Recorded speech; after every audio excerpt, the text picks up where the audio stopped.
warahmatullahi wabarakatuh. Salam bahagia selalu.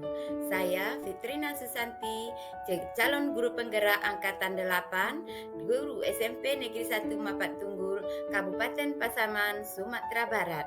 Pada kali ini saya akan mempresentasikan tugas 1.1A8 koneksi antar materi, kesimpulan dan refleksi modul 1.1. Pendidikan dan pengajaran itu tidaklah sama. Pengajaran adalah bagian dari pendidikan. Pengajaran adalah proses pendidikan dalam memberi ilmu untuk kecakapan hidup anak secara lahir dan batin. Pendidikan pada hakikatnya adalah menuntun semua kodrat yang ada pada anak agar mereka mencapai keselamatan dan kebahagiaan dalam hidup mereka, baik untuk dirinya sendiri maupun untuk lingkungan masyarakat.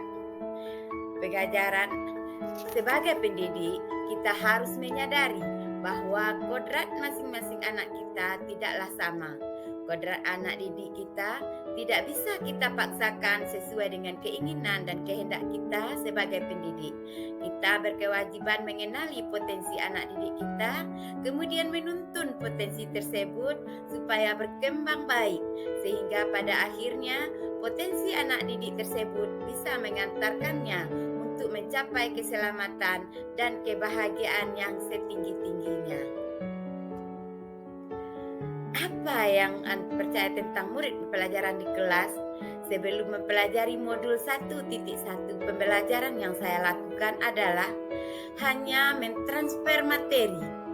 Ketuntasan dalam penyampaian materi lebih penting daripada memahami karakteristik murid. Hanya melihat nilai dari aspek kognitif saja. Jika nilai murid sudah mencapai KKM, maka saya menganggap pembelajaran telah berhasil. Murid hanya saya jadikan sebagai objek pembelajaran. Pembelajaran yang dilakukan sehari-hari lebih banyak berpusat kepada guru dan tidak berpusat kepada siswa. Sebelum pembelajaran ini, saya sering melakukan tidak mempedulikan apakah murid-murid saya sudah benar-benar paham tentang materi yang telah saya laksanakan. Saya memaksakan murid supaya mau mempelajari materi yang saya ajarkan, dan saya yakin murid saya terbebani dengan apa yang telah saya lakukan. Saya sering merasa gagal atau mengeluh jika banyak murid-murid saya yang tidak tuntas setelah melakukan evaluasi. Apa yang berubah dari pemikiran atau perilaku saya setelah mempelajari modul ini?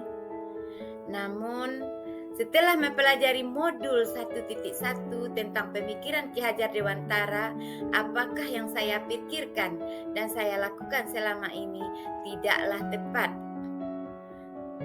Saya seharusnya melakukan proses pembelajaran secara menyeluruh. Aspek pembelajaran tidak hanya dilihat dari segi kognitif saja, tetapi pembelajaran itu bisa dilihat dari aspek objektif, psikomotor, spiritual, emosional, dan budaya. Kemudian saya melakukan proses pembelajaran secara menyeluruh itu adalah dengan menjadikan murid sebagai subjek pembelajaran, di mana murid diberi kebebasan berekspresi, mengemukakan pendapat, dan berkreasi. Pembelajaran ini saya jadikan murid sebagai subjek pembelajaran, dan saya sebagai guru hanyalah fasilitator pembelajaran. Saya harus mempelajari karakteristik murid, karena murid dilahirkan dengan kodrat yang berbeda-beda. Saya memberikan kesempatan kepada murid untuk tumbuh sesuai dengan kodratnya. Saya harus mengajar dengan ikhlas, penuh kesabaran dengan segala ketulusan hati.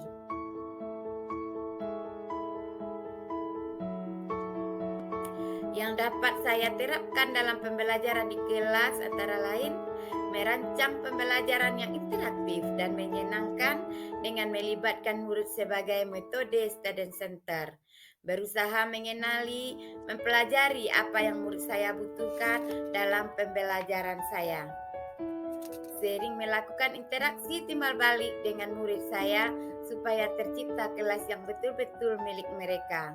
Saya juga dapat menerapkan pembelajaran di kelas dengan berusaha mengenali, mempelajari apa yang murid saya butuhkan dalam pembelajaran saya. Saya juga bisa menerapkan dalam pembelajaran saya di kelas ini dengan cara membantu siswa mengembangkan karakter positif melalui pendekatan yang holistik dengan mengintegrasikan aspek akademik dan moral dalam pembelajaran. Berusaha memberi ruang kepada siswa saya untuk mengeksplorasikan bakat dan minat mereka sehingga tercipta pembelajaran yang berpusat kepada siswa. Kemudian sebagai pendidik, saya juga berusaha untuk menerapkan pembelajaran di kelas dengan cara tidak lagi menuntut, tetapi lebih kepada menuntun, mengenali karakter dan latar belakang murid dengan menjalin komunikasi yang baik. Demikianlah yang bisa saya sampaikan. Jadilah guru penggerak yang selalu tergerak, bergerak, dan menggerakkan. Wassalamualaikum warahmatullahi wabarakatuh.